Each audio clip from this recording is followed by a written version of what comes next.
Assalamualaikum warahmatullahi wabarakatuh. Perkenalkan, nama saya Ridha Rahman, jurusan Teknologi Produksi Tanaman Perkebunan 5A. Di sini saya sudah menemukan bibit di penangkaran pembibitan Multijaya Nursery, yaitu dengan bibit kakao varietas Desa 858. Sekian, terima kasih. Selanjutnya kita ke tahap selanjutnya, yaitu pembersihan lahan untuk membuat lubang tanam kakao. Baik, setelah kita melakukan pembelian bibit kakao, selanjutnya kita melakukan pembersihan lahan tempat di mana kakao itu tersebut akan kita tanami. Nah, di sini saya sudah membersihkan lahan itu dan menyiapkan 3 lubang dan dengan jarak kurang lebih 3 meter. Dan saya sudah menyiapkan juga itu pupuk kandang untuk media penanaman.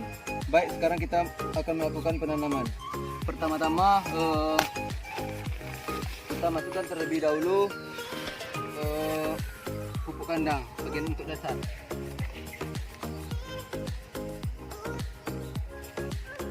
Baru kita melakukan penanaman. Untuk pengeluaran bibit kakao dari polybag, usahakan jangan tanahnya sampai terpecah, karena itu akan menyebabkan adanya tingkat kematian bagi bibit kakao itu sendiri. Nah, untuk pengeluarannya seperti ini. Usahakan polybagnya masih itu agar bisa dapat digunakan kembali. Nah, kita langsung menanamkan.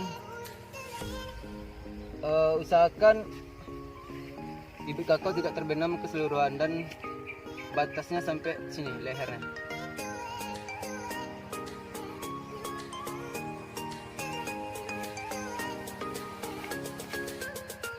Dan usahakan batang kakao itu tegak lurus berdiri.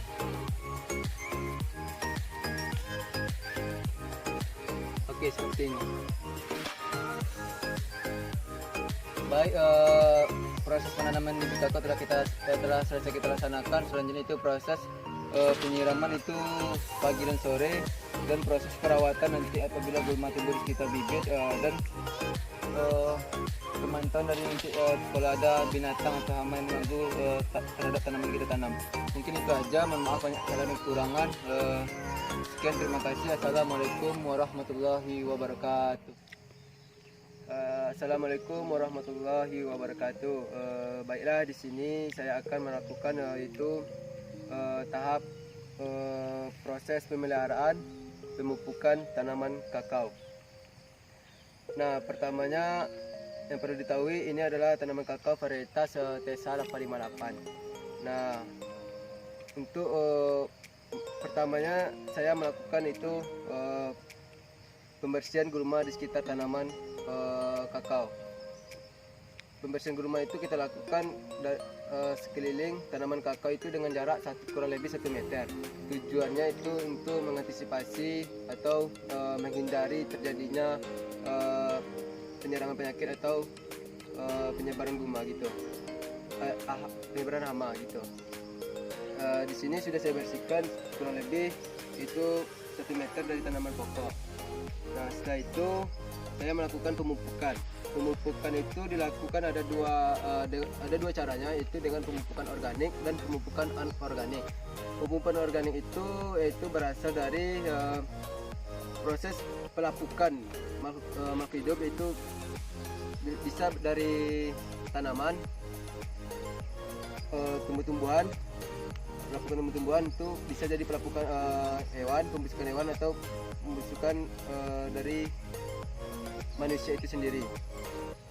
Nah, di sini saya menggunakan pupuk anorganik karena pupuk organik itu sudah saya aplikasikan pertama tanam. Jadi untuk pupuk organik sudah cukup. Jadi sini saya akan melakukan pemupukan anorganik dengan pupuk NPK N16 gitu.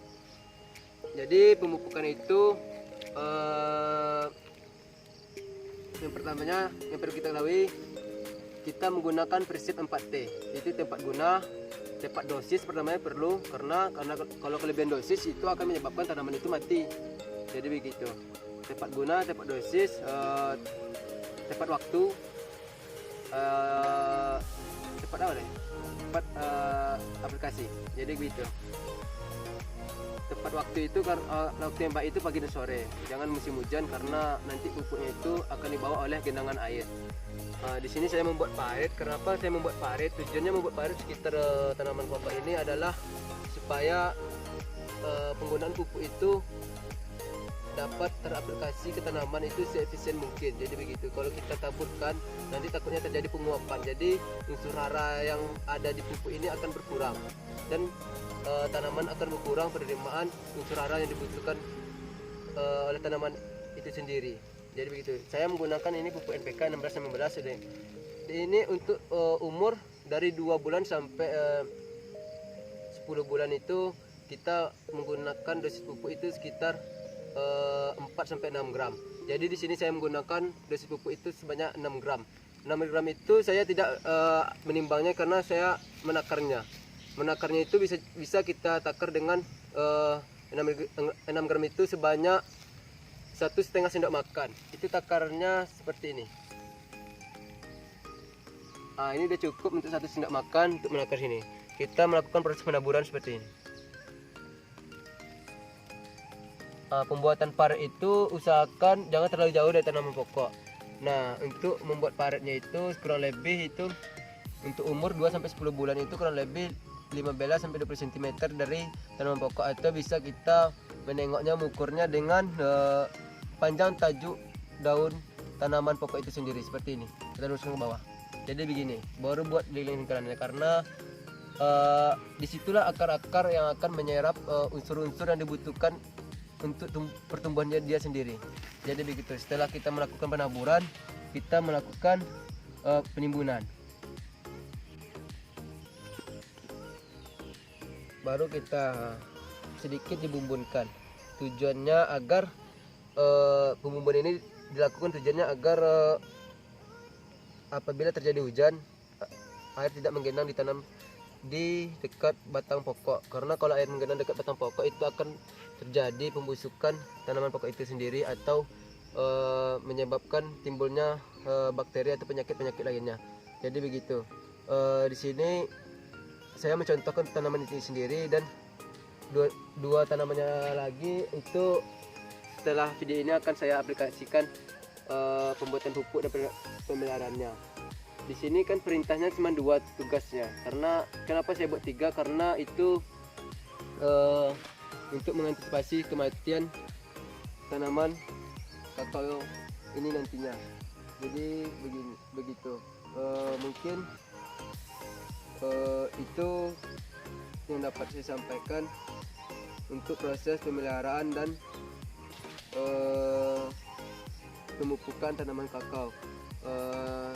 Sekian dari saya mengucapkan mohon maaf kalau ada kekurangan dalam proses pemeliharaan dan pemupukan. Hanya kepada Allah kita minta ampun, dan saya akan terus belajar. Sekian, terima kasih. Oh ya, di sini saya ada yang lupa, yaitu proses penyiraman. Nah, proses penyiraman itu kita lakukan 2 kali sehari. Itu tergantung dengan keadaan cuaca atau kondisi tanah itu sendiri. Nah, itu makanya kita perlu melakukan kontrol itu dalam tiap hari untuk perawatan tanaman ini sendiri. Nah, proses penyiraman itu kita lakukan apabila tanaman itu kering. Nah, kalau tanaman itu lembab, kondisi tanah lembab, nggak usah lakukan penyiraman karena nantinya akan terjadi di situ bakteri dan tanaman itu akan busuk. Jadi begitu. Nah, di sini saya karena tanaman kering, sini saya akan lakukan penyiraman. Penyiraman itu dilakukan cukupnya gini. Nah, ini kotor karena percikan dari air hujan. Jadi tanah yang dekat tanaman pokok ini dia menempel dia di daun kakonya. Jadi siramlah cukupnya, jangan berlebihan. Mungkin itu tahap penyiraman. Sekian dan terima kasih. Assalamualaikum warahmatullahi wabarakatuh.